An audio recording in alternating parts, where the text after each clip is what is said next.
I'm so honored that you all would come out and greet me on a Saturday morning here in beautiful Oakley, Kansas. I want to say thanks to a few people here. Amy in the Logan County Hospital. Amy, thank you for hosting this. We appreciate it.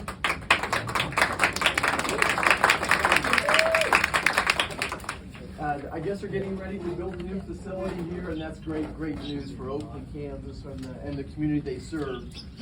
I want to recognize a few other people here. Your local state representative, Jim Minix, is here. Jim is in the back of the room. He said that if after we're done here, he'll stick around for a little bit and answer a few questions. If you have questions at the state level as well. I've not seen Senator Rick Billinger here yet this morning, but Rick does a great job. Jim does a great job. You know, it truly is a labor of love. So we appreciate what they're doing as well. Always want to shout out to my local sheriff's officers, the local the city police as well, the highway patrol. My dad was a police officer for 25 years, so those folks are very, very near and dear to my heart as well. Can we have a little hand for the law enforcement officers?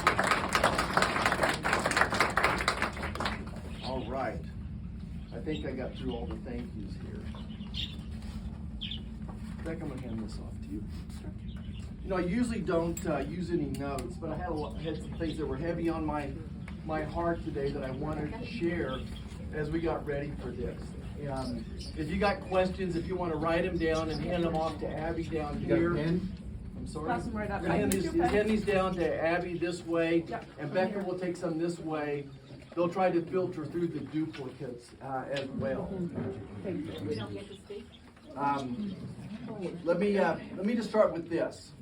You know, usually every month I find something that I kind of focus on that's inspirational to me.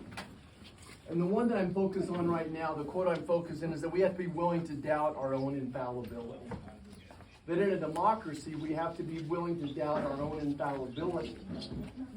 And it's interesting that I looked up President Eisenhower, a big hero of mine. What did he have to say about this? And he said, this is quoting President Eisenhower. May we always remember that no matter how certain we are that we're right, if we truly believe in democracy, we must be willing to admit that we may be wrong. And what it also reminded me, I give a tour on the Capitol when people come to visit bigger groups as well. And I always try to stop in front of President Eisenhower's statue and share a little bit about his history, that he was the 34th President of the United States, of course, Supreme Allied Commander, two-term president, the 34th president of the United States, and when he finished his time of service, the historian said he was the 31st best president we've ever had. But today, those same historians think he's one of the top 5 presidents we've ever had.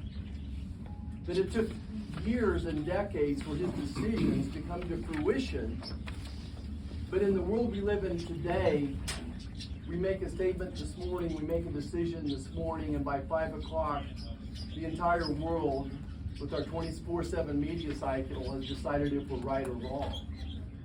So it takes me back to where I started, that we have to be willing to accept our own infallibility. And I think if we have a lot of folks that have traveled a long ways to be here. This is really Oakley's town hall. I'm going to try to focus on their questions. I think that they are. You represent the whole state. Did you remember you got elected from the whole state? I'm going to say this one time. If you all keep cutting me off, if you're rude, which you're being, I'm going to leave.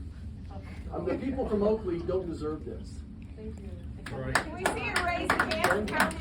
Okay, this is what I'm talking about right here. That if you're going to keep interrupting me, we're not going to do this. Okay? You're gonna, if you have a question, you can write them down and you can turn them in. Okay? So my staff will get them all, and they're going to go through them and get rid of the duplicates. We're